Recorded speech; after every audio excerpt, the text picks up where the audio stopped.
So we'll have Tom and Ashley with us. Ashley, I can see the smile. And then Tom, yes, sorry for all of this. Ashley and Tom are also you've heard from them before in one of our webinars. We're really excited to have them with us today. They're going to be talking through some of what they're doing in terms of information management. Thanks a lot for joining us. Thanks, Mo. And hi, everyone. And I know we've got the end of the day slot, but hopefully you're all still there with us. So we're going to talk to you today about IM Excellence, which is a concept that we are introducing and growing and developing within Kier. Before we go into the details, let's just introduce ourselves for those that don't know who we are. So myself, Ashley Dawson, I'm a senior digital construction manager. Been with Kier now for coming on to 10 years. And I'm joined today by Tom. Yeah, hi Ash. Hi everybody. So I'm Tom Crossley. I'm a senior digital construction manager for major projects, and I'm working with Ash across quite a few projects. So yeah, great. So let's look at the agenda. So we're going to start off by just doing a very high-level introduction to IM Excellence, what the concept's about, and what we're trying to achieve with it. Tom's then going to go into a bit about IDP reporting and RFI tracking and how we're deploying that on our projects. And then I'm going to try and give a live demo. I'm going to do the brave and show you a bit about the detailed responsibility matrix that we developed, along with some of the works packaging. And if we get some time at the end as well, I will talk about the project risk management. So moving into IM Excellence. So it's a concept. This started to develop into an actual piece of work. And to use Dexter's words from earlier today, we're really using Morta as that API converter to generate those standard data sets from a number of different sources to create a standardized output. So in Kier, over the years, we've trailblazed a number of softwares, a number of new processes, and often these are implemented in pockets of excellence. And we'll do one piece on one project and another piece on another project. We don't really implement all of these best practice ideas and solutions on a single project until now. And we're now down the road on quite a few projects, which we can pretty safely say that we've delivered with a standard set of tools, using a standard set of processes. And now we're really looking at how we connect the dots and connect the data between those tools and those processes so that we can start to look at the bigger data picture. And it all comes down to standardization. Okay. So you can see on the screen, we've got things like resource management, asset information requirements, work packaging, BIM program, BIM execution plans, CDM management, all very different things. But if you think about them carefully, you can intertwine them all. And we've started to do that with a number of those items. And over the next sort of 12 months, we plan to try and connect all of the dots to make sure that we're maximizing the use of all the data. So yeah, that's what IM Excellence is. And I'll hand over to Tom, who's going to talk to you a bit about the IDP part of this. Yeah. So yeah, I think we've done a stream on this before. If anybody wants to, go back and have a look at that, and I'm sure Mo will share links and and provide the history on this. So I'm not going to go into too much detail, but so if anybody doesn't know what IDP is or information delivery planning, the detail will probably be captured in a different area. But so what I'm going to do is just give you a brief overview of what we've managed to achieve using the platform. So we've effectively replaced what was an Excel process for information delivery planning, and we've just fully automated it using Morta. So one of the things that brings is consistency and quality of data, and I think that's really important when we're setting these sort of plans up, because if you try and manage it in Excel, it is sort of free reign to to have people sort of chop and change columns and alter the data and the pick lists and things like that. So it's been quite, it was quite a challenge managing that. Whereas the whole platform around Morta gives you that freedom and also the control to lock stuff down. So we saved about 10 to 15 hours a week of just combining hundreds of spreadsheets together into a single spreadsheet to deliver to our client. And by the time we've done all that, we were likely missing the benefit of what the information to be found was and is. Using Morta, we've been able to control all the pick lists. As I said earlier, it's in a single location. The templates aren't falling out of sync as they've existed on the project for longer, and we have all those codes to hand and easy editable in one place. Again, we've been able to apply validation rules onto all our document names to ensure that they're matching the client's requirements, and we're not making any mistakes or creating duplicate document references or duplicate descriptions. And it's really just give us a standardized approach across the whole project, really. I think, and you'll see a bit later on that we've got quite a lot of custodial projects that we're working on, which has a very detailed BIM requirement on, which needs a lot of information delivery plans.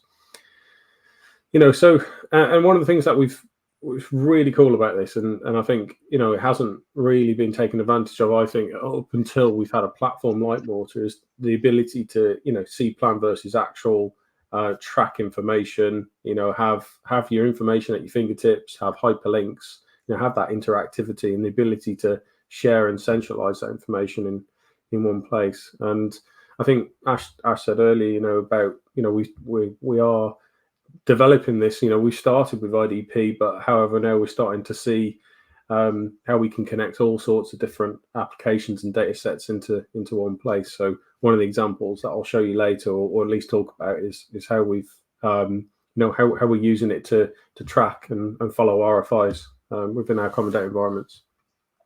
Do you want to jump to the next slide, Ash?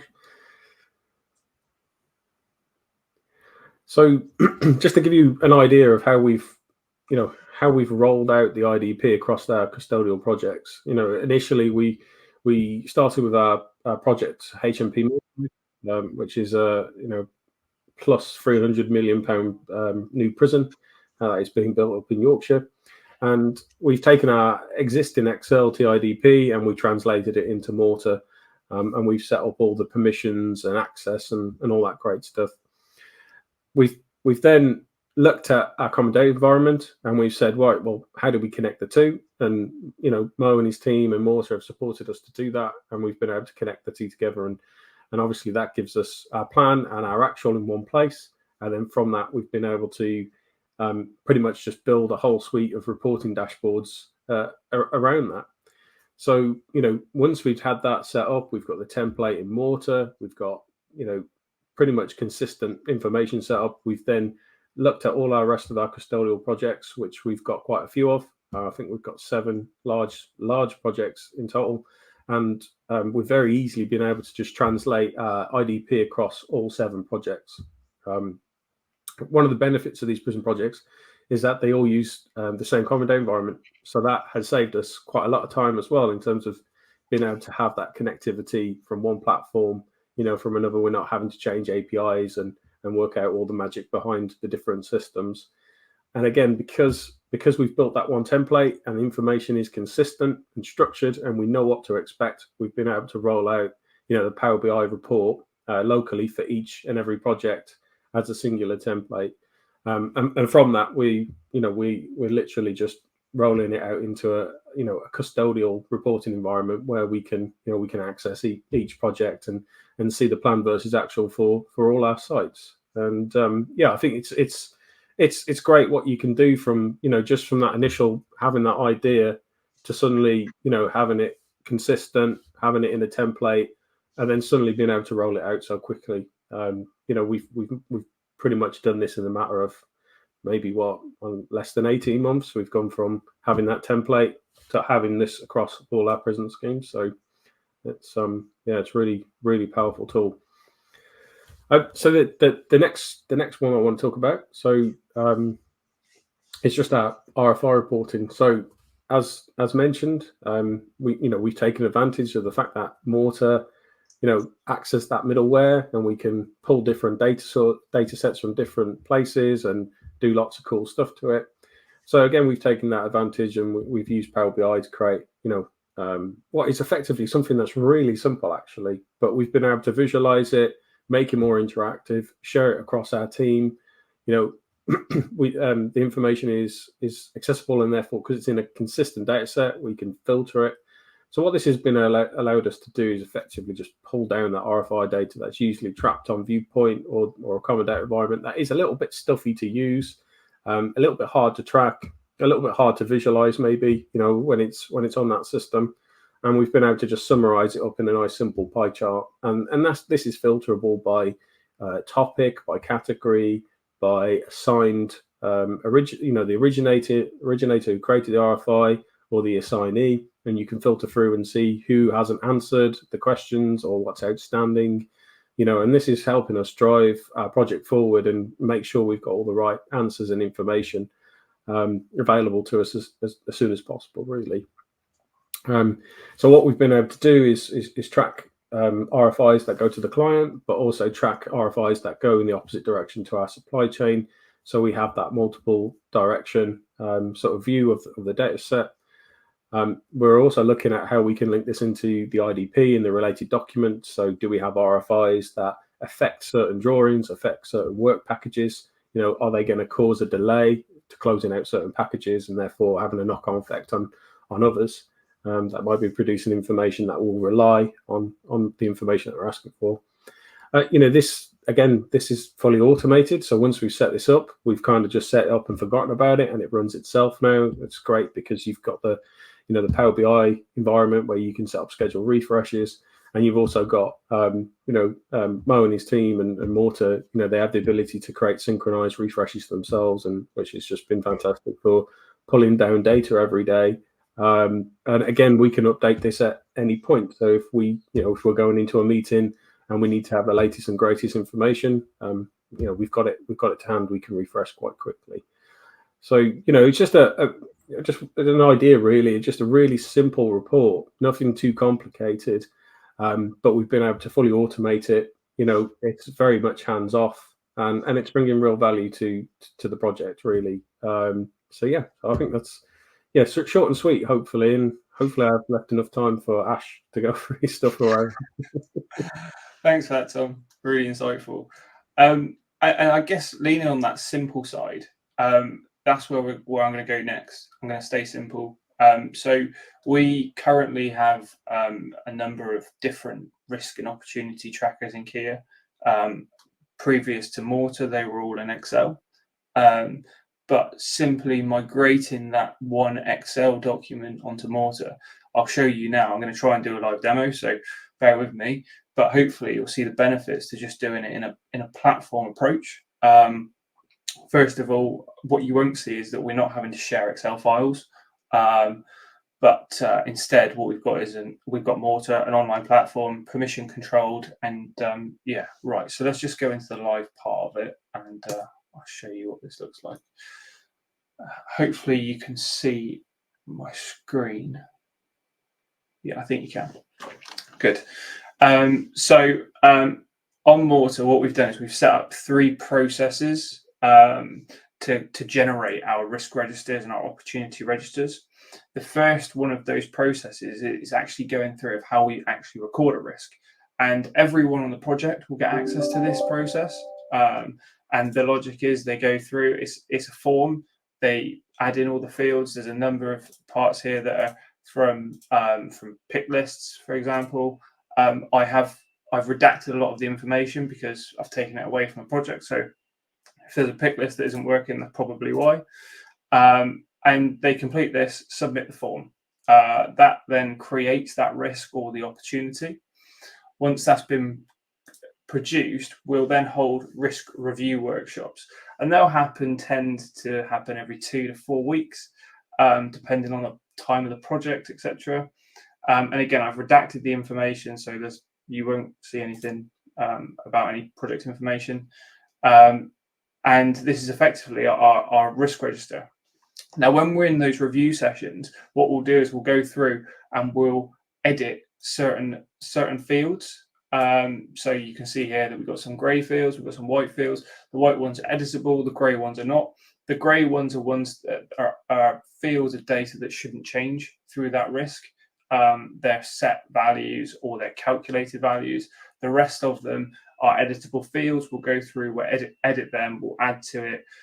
We'll provide further details. So we'll look at mitigation strategies, etc.